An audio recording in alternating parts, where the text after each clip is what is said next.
இங்க ஒரு பெரிய விஷயமாவே காட்டப்படல. ஒரு ஆணாதிக்க சிந்தனையினுடைய வெளிப்பாடு. ஒரு பொண்ணு மன்னிப்பு கேட்கிற இடத்துலயும் ஒரு பையன் மன்னிக்கிற இடத்துலயும் தான் இருக்கணும். பகுத்தறிவே இல்லாத சிந்தனைய இந்த படம் சரியானதா இல்ல தவறானதா?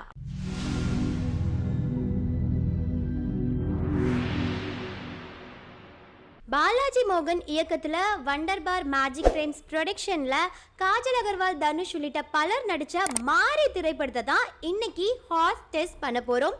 இந்த படத்துல வர்ற வுமன் கேரக்டர்ஸை அனலைஸ் பண்ண போறோம். இது வுமன் இன் சினிமா. நான் உங்க பாரதி.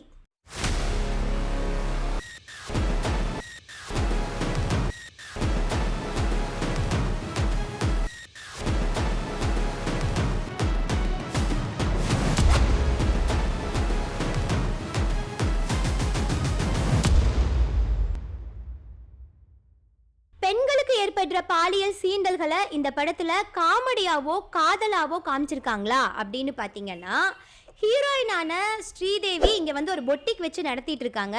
அதை ஹீரோ மாறி நடத்தவே விடாம பிரச்சனை பண்ணிட்டே இருக்காங்க. ஒரு கட்டத்துல ஹீரோயினும் கடுப்பாகி போய் போலீஸ் ஸ்டேஷன்ல கம்ப்ளைண்ட் தராங்க. இதுல இருந்து தான் இந்த கதையே ஸ்டார்ட் ஆகுது. அப்போ ஹீரோ மாறி அவங்கள பொட்டிக் நடத்த விடாம பிரச்சனை பண்ற அந்த சீனை இந்த படத்துல ஒரு காமெடியா கடந்து போயிருக்காங்க. இதுவும் ஒரு வகையான ஹராஸ்மெண்ட் தான்.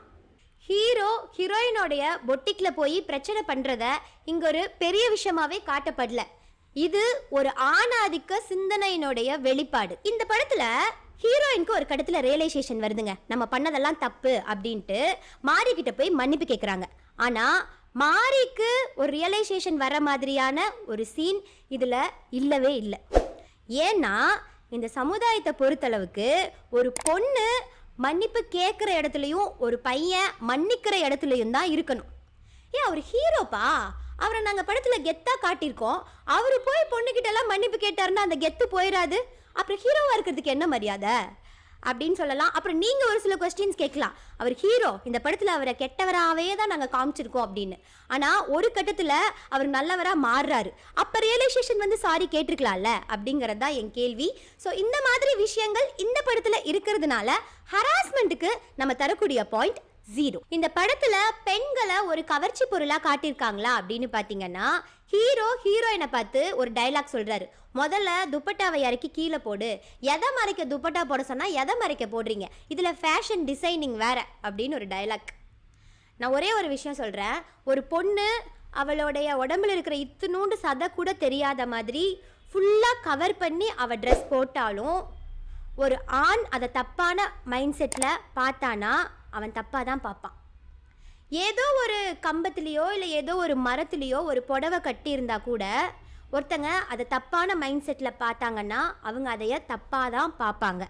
ஸோ நம்ம இங்கே கேள்வி கேட்க வேண்டியது ஒரு பெண் எப்படி உடை உடுத்துறா அப்படிங்கிறத பற்றி இல்லை, அந்த பார்வை அது சரியானதா இல்லை தவறானதா அப்படிங்கிறத தான் நம்ம கேள்வி கேட்கணும்.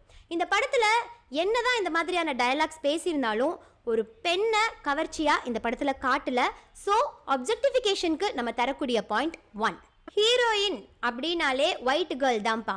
நல்லா வெள்ளையாக இருக்கிற பொண்ணை ஹீரோயினாவோ இல்லை ஒரு முக்கிய கதாபாத்திரத்தில் போட்டால் மட்டும்தான் தேட்டரில் படம் பார்க்கறதுக்கு ஆடியன்ஸ் வருவாங்க அப்படிங்கிற பகுத்தறிவே இல்லாத சிந்தனையை இந்த படம் வெளிப்படுத்துதா அப்படின்னு பார்த்தீங்கன்னா, இந்த படத்தில் வர்ற முக்கிய கதாபாத்திரங்கள் எல்லாமே வெள்ளை நிறத்தில் தான் இருக்காங்க.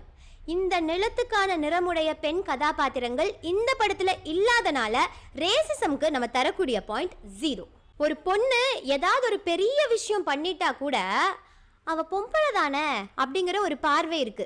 ஒரு ஆண் நான் ஆம்பளை அப்படின்னு சொல்றத ரொம்ப மதிப்பாகவும் மரியாதையாகவும், பொம்பளை அப்படிங்கிறத ரொம்ப இழிவாகவும் நிறைய இடங்களில் பார்க்கப்படுது. அதை பிரதிபலிக்கிற மாதிரியே இந்த படத்தில் மாறி போலீஸ்காரங்கிட்ட பேசுகிற ஒரு டைலாக், பொம்பளைய வச்சு சாதிச்சாலும் சாதிச்சிட்டியேப்பா அப்படின்னு. அது என்ன பொம்பளைய வச்சு? இதுவே அந்த இடத்துல ஒரு ஆண் இருந்திருந்தானா அந்த டைலாக்கும் அந்த ஆண் அதுக்கு கொடுக்குற தோரணையும் டோட்டலாக வேற மாதிரி இருந்திருக்கும். என்ன பண்ணுறது, பொண்ணுங்க அவங்களுக்கான மதிப்பையும் மரியாதையையும் வாங்கவே போராட வேண்டியதாக இருக்குது. சில சமயங்களில் பலரை குத்தி காட்ட வேண்டியதாகவும் இருக்குது. ஸோ இந்த டயலாக்குக்காகவே ஸ்டீரியோ டைப்ஸுக்கு நம்ம தரக்கூடிய பாயிண்ட் 0. ஹீரோயின் இந்த படத்துல கதைக்கான கதாநாயகியா இருக்காங்களா இல்ல ஹீரோக்கான ஒரு ஜோடியா மட்டும்தான் வராங்களா அப்படின்னு பாத்தீங்கன்னா, ஹீரோயினுக்கு இந்த கதையில இம்பார்ட்டன்ஸ் கொடுக்கப்பட்டிருக்கு.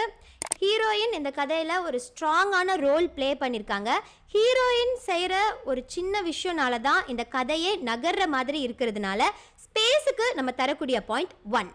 ஓவரால் மாரி மூவிக்கான ரேட்டிங் 5க்கு 2 பாயிண்ட்ஸ். ஒரு சமூக பார்வை உரையாடலாகுது, உரையாடல் நடைமுறையா மாறுது, நடைமுறை பழக்கமாகுது, அந்த பழக்கம் வழக்கமாகுது, அந்த வழக்கம் தாங்க கலாச்சாரமா உருவெடுக்குது. ஸோ சினிமாவில் நடக்கக்கூடிய இந்த மாற்றம் நிஜ வாழ்க்கையிலையும் மாற்றத்தை ஏற்படுத்தும். அந்த மாற்றத்துக்கு நீங்கள் எல்லாரும் சப்போர்ட் பண்ணுவீங்க அப்படின்னு நம்புகிறேன். சப்போர்ட் பண்ணணும்னா சப்ஸ்கிரைப் பண்ணுங்க, அப்படியே பக்கத்தில் இருக்கிற பெல் ஐக்கானை கிளிக் பண்ணுங்க.